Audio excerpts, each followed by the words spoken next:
कहानी एक नसीहत। नमस्कार, रेडियो मनी 9 पर आप सुन रहे हैं एक कहानी एक नसीहत। मेरा नाम है अमन गुप्ता। अभिनव ने हाल ही में एक ई फार्मेसी ऐप से अपनी माँ के लिए डायबिटीज़ की दवाएं मंगाई थीं। ऑर्डर डिलीवर होने के कुछ दिन बाद उन्हें उस ऐप से कॉल आया। कॉल करने वाली लड़की ने उन्हें कुछ हर्बल दवाएं सजेस्ट की और कहा कि ये भी दवाएं ऑर्डर कर लीजिए। अभिनव हैरान हो गए, पूछा कि क्या कोई रिसर्च या कोई रिजल्ट है जो ये बता सके कि उनकी दवाएं असरदार हैं। इस पर कॉल करने वाली लड़की ने उनसे कहा कि ये दवाएं डायबिटीज़ पेशेंट के लिए रिकमेंडेड हैं और उनके पास बल्क में ऑर्डर आते हैं। ये पेशेंट के लिए अच्छी हैं और इसलिए वो ऑर्डर करने के लिए कह रही हैं। अभिनव ने पूछा कि क्या वो दवाओं की सेफ्टी की गारंटी लेंगी। इस पर उस लड़की ने कहा कि ठीक है, फिर आप मत करो, और कॉल काट दिया। तो ये तो हो गई अभिनव की बात।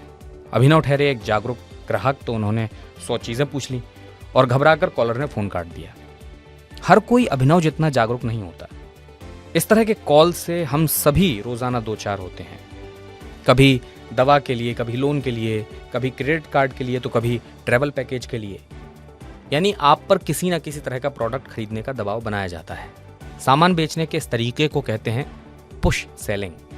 पुश सेलिंग यानी आपको खरीदने के लिए उकसाया जा रहा है, भले ही आपको उस प्रोडक्ट की ज़रूरत हो या ना हो। पुश सेलिंग में आपको वो नहीं बेचा जाता जिसकी आपको ज़रूरत होती है, बल्कि वो बेचा जाता है जो कंपनी बेचना चाहती है।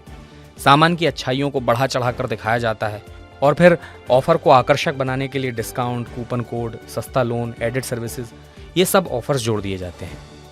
पुश सेलिंग या पुश मार्केटिंग प्रमोशनल स्ट्रेटजी है जिसके लिए कंपनियां एजेंट, रिटेलर्स से लेकर ई कॉमर्स पोर्टल से टाई अप करती हैं और उन्हें सामान बेचने पर इंसेंटिव देती हैं। बिना किसी एडवर्टाइजिंग के प्रोडक्ट बेचे जाते हैं और कई बार ऐसे प्रोडक्ट जिनके प्रदर्शन का कोई रिकॉर्ड नहीं होता, ना ही वो किस मानदंड पर बने हैं इसकी कोई पुष्टि होती है। लोग इस पुश सेलिंग के जाल में फंसकर वो चीज़ें खरीद लेते हैं और उनकी ज़रूरत भी उन्हें नहीं होती। ग्राहकों को नए प्रोडक्ट बेचने के लिए कंपनियां पुश सेलिंग का सहारा लेती हैं। खरीदारी का ये दबाव मिस सेलिंग की एक बड़ी वजह बन सकता है। आक्रामक सेल्स पिच में कई बार प्रोडक्ट को इतना बढ़ा चढ़ाकर पेश किया जाता है कि ग्राहक गुमराह होकर गलत सामान खरीद बैठता है, और ऐसे में पुश सेलिंग और मिस सेलिंग के बीच फासला बहुत कम हो जाता है।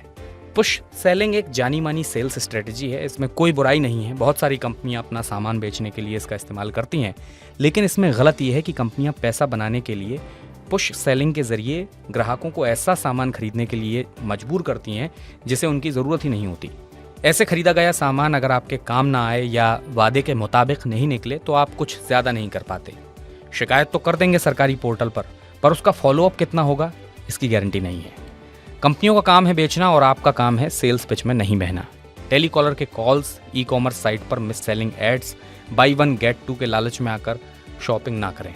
कोई सामान खरीदना ना खरीदना आपकी अपनी चॉइस होनी चाहिए, ना कि किसी और की। इसलिए जागरूक बने और फिर खरीदारी करें। कंज्यूमर पॉलिसी एक्सपर्ट बेजॉन मिश्रा का कहना है कि पुश सेलिंग एक अनफेयर ट्रेड प्रैक्टिस है और इसे कंज्यूमर प्रोटेक्शन एक्ट 2019 में अच्छे से परिभाषित किया गया है। और फिर भी अगर आपको कोई बार बार पुश सेलिंग करने की कोशिश करे तो ऐसे मामलों की ज़्यादा से ज़्यादा शिकायत करनी चाहिए। आप नेशनल कंज्यूमर हेल्पलाइन 1800 114000 या 1915 पर कॉल करके शिकायत कर सकते हैं। आप कंपनी का प्रोडक्ट और डिस्क्रिप्शन दे सकते हैं, बता सकते हैं कि किस तरह आपको ज़बरदस्ती कोई सामान बेचने की कोशिश की जा रही है जो गलत है। एक कहानी एक नसीहत में बस इतना ही।